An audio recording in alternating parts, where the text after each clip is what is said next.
Tensions ran high on The View this week as the co-hosts clashed over a deeply emotional and polarizing conversation comparing the human rights situations in the United States and Iran.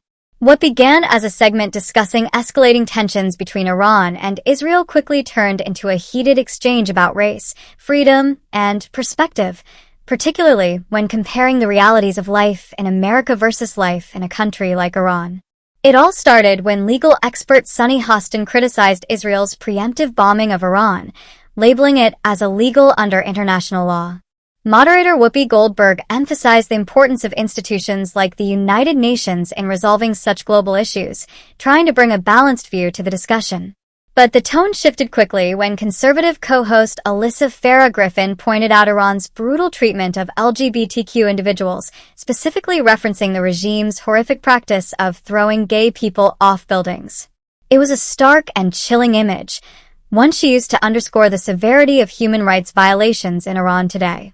However, Goldberg pushed back, cautioning against comparisons that diminish the violence minorities still face in the United States. She brought up America's own dark history, lynchings, hate crimes, and systemic racism, saying, "We've been known to tie gay folks to the car. I'm sorry, they used to just keep hanging black people." Griffin countered passionately, arguing that there's no way to equate the Iranian regime in 2025 with the state of civil rights in modern-day America. She pointed out that, as a woman, she wouldn't even be allowed to wear her current outfit on the streets of Tehran. "I can't have my hair showing. I can't wear a skirt. I can't have my arms out," she emphasized, growing increasingly emotional. Whoopi, though, continued trying to explain that all hate-fueled violence is the same, whether it happens here or abroad, because it stems from the same place of intolerance and dehumanization. "Murdering someone for their difference is not good, whoever does it," she said, visibly frustrated that her point wasn't being received the way she intended.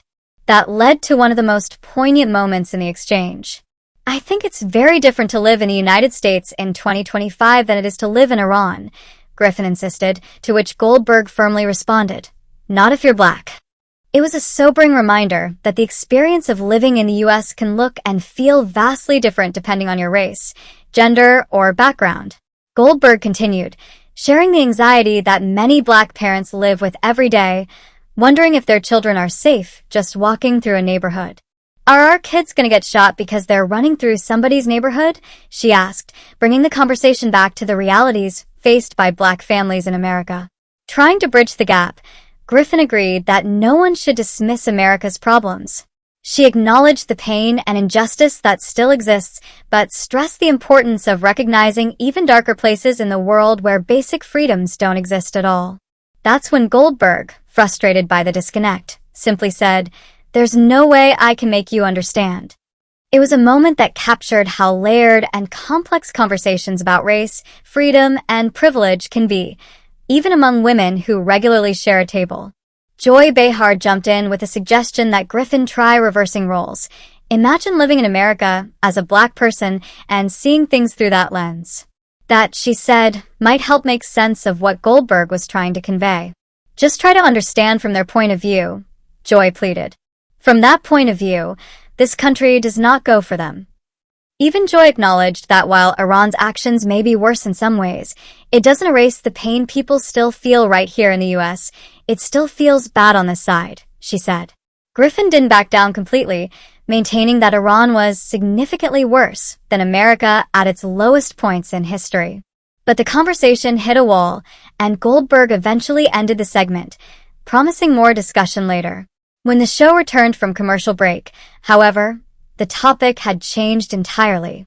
No resolution was found, no mutual understanding reached. And maybe that was the most telling part of all, how even well-meaning people can struggle to truly see the world through someone else's eyes.